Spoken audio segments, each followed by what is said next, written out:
New gameplay footage was dropped for Le Mans Ultimate a few days ago, so today I'm going to be taking you through exactly what we saw, because at a glance, if you're just watching it, you might not have picked up on a few things that we actually saw. So I'm going to be taking you through all of those. We didn't just get a HUD view, we got some non-HUD views that we've seen before as well, but the new thing was we got some footage with the HUD on. Now this was all going to be focused on at Sebring as part of their Through the Fence series. So to start with, we got some footage with no HUD, with the cars exiting the pits.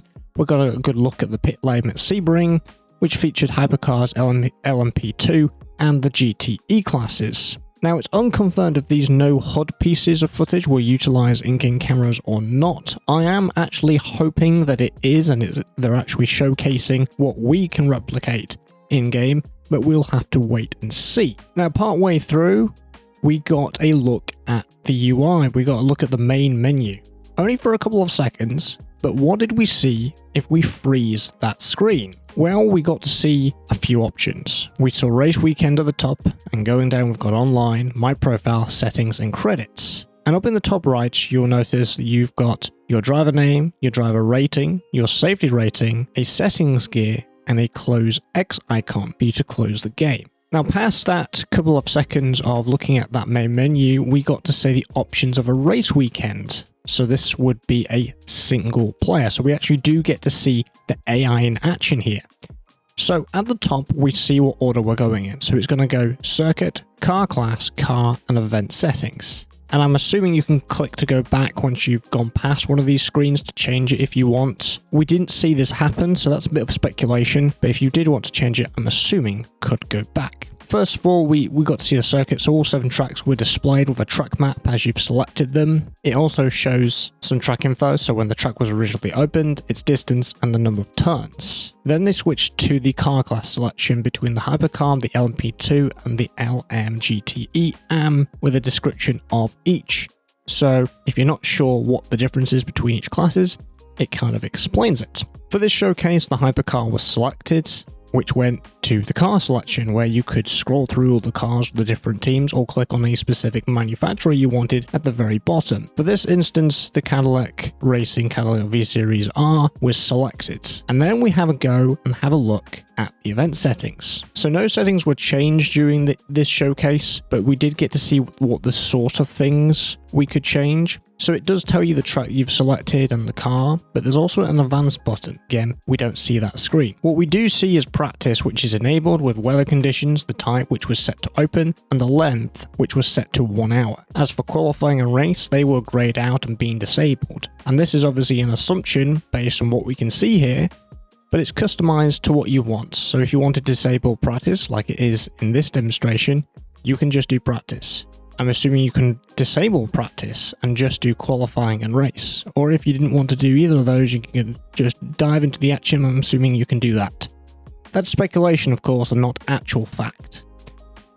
As for the qualifying, again, that was grayed out, and that had the weather and the type of qualifying, and the race segment had weather and the start, or the type of start that you could select for that. You could also select what classes you wanted to be involved in this session. Again, more customization. If you wanted all 3 classes or just 1 or 2 of those classes to be involved, you can do that. There's also an overview of the session length, the rule set, which was set to default, although we don't know what default is. I'm assuming the standard WEC rule set for any WEC event. We also see tyre wear, which was set to real, and fuel usage set to real. Now, I'm going to do another assumption here, and not fact, and say we could then potentially have extended or accelerated tyre wear and fuel usage that we can choose from. So by the look of it, we've got a bit of customization. Then they switched to the onboard with the HUD in the Cadillac V-Series R using a Fanatec CSL DD 5Nm with the Fanatec CSL Elite Pedals V2. So let me take you through the HUD. Let's start with the bottom left. It shows the info box for drivers with selectable sections,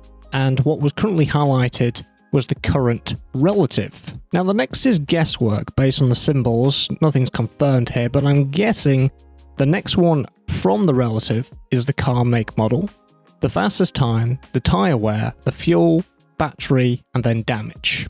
Let's go left to right on each driver while the relative is selected. You've got the car number, the class with the color for each class. So red is hypercar, blue is LMP2, and orange is GTE. The driver name in the format of the initial, then last full name. Then the relative forward or behind for the other cars. Moving on to the top left of the HUD. This is the session time and overall positions. So I'm going top to bottom and left and right. So at the top, we've got the session time. Then below that, going left to right, we've got the position number, the car manufacturer logo, the car number, the driver name in the format I mentioned just earlier, fastest lap with a relative from the lap time for other drivers in comparison to you. And you also, at this point, also hear radio comms of the last lap, which didn't change the segment of the UI as they got a 1:56.967. And that's how we know that that segment of the UI displays your fastest lap. As for the top middle, self-explanatory, it's the virtual rear view mirror. Bit of speculation here. I'm only assuming, considering what we can do in other sims, but that's probably toggleable in the settings if you don't want it. In the top right, we've got lap info. So we've got best time, current time, sectors, which changes color accordingly. So orange is slower, green is faster, and purple is a new record for that sector time. And then we have current delta. Now let's go on to the final bit. We've got the bottom left, which is the main car info, what you expect. Basically the big speedometer, which shows obviously your gear, the kilometers per hour. I'm assuming it can be changed to miles per hour in the settings. You've got a lights icon, engine icon. Top of the speedometer, you've got a gear shift indicator, which lights up into 3 stages in red. The revs are a white bar that goes up and fades into red when you get that high. On the right, you have a battery icon. I'll explain more about the battery in a minute. On the left, you have a throttle and brake input. So green is for throttle, red is for brake. Beneath that, you have info about your NRG and fuel. And that tells you how much fuel you have left in liters, a bar, and how many laps left until you have none. And below that, you've got the NRG, which is the virtual energy tank, just as it is in the IRL WEC. It tells you how much is left in a percentage. Now, talking of NRG, you're probably wondering, what is it? Well, it's your total stint energy. You have a set amount of energy that you can use per stint, and the blue bar on the right is what's called the state of charge, so how long your battery has. And the battery being blue is when it's being deployed, and the battery is green under regen, which is usually under braking. To the left of that speedometer, you have tyres and brake info, so heat and wear, although we can't really see wear shown here, more temperature than anything, and those temps are in Celsius. And also, while you're watching this, what you probably don't know is you actually hear a few sort of radio comms and announcers. So you've kind of got one general announcer, which is more like a general track announcer that's saying about sessions have started, headlights must be on. And then you hear some more radio comms. There's 2 types that we see. So if you are familiar with Crew Chief, it's similar like that. So they're saying things like your lap times, it's going to be dark in 10 minutes, the track temps are dropping, tyres are cold, boxes lap, etc. 10, 9, 8, 7, 6, 5, 4, 3, 2, 1. Session is green. Checkered flag. Come into the pits at the end of this lap. Time 156.97. Lap 149.93. 10 seconds until the start of the session. Headlights must be turned on.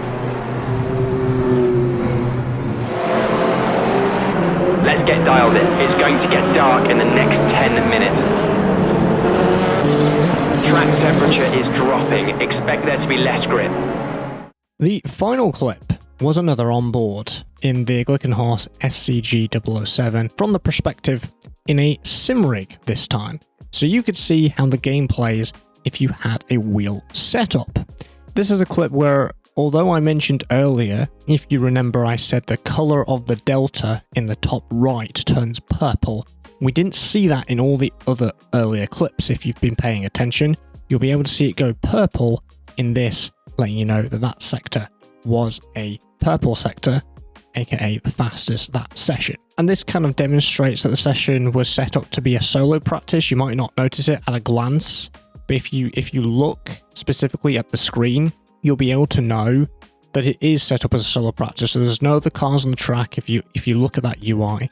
And it looks like the battery is not in use for it either, because it looks like it's all grayed out. There's no deployment, there's no regen or anything like that. And that's it. That's the whole overview of the gameplay and HUD that we got revealed to us during that kind of gameplay segment. On Twitter and all that, they kind of did them in separate sort of videos. But if you've watched the video on YouTube in full, you'll know it's all kind of stacked on each other. And that's going to do it for today's video. If you found this video helpful and informative and like to see more content like this one, make sure you're subscribed. I'd like to know in the comments below, what do you think of the gameplay that was supplied? Do you like the UI? Do you not like it? What would you improve on it? Has this changed the way that you think of this game? Are you excited? Are you still a little bit on the edge because it's Motorsport Games is involved? Let me know in the comments below, and I'll see you guys in the next one. Take care.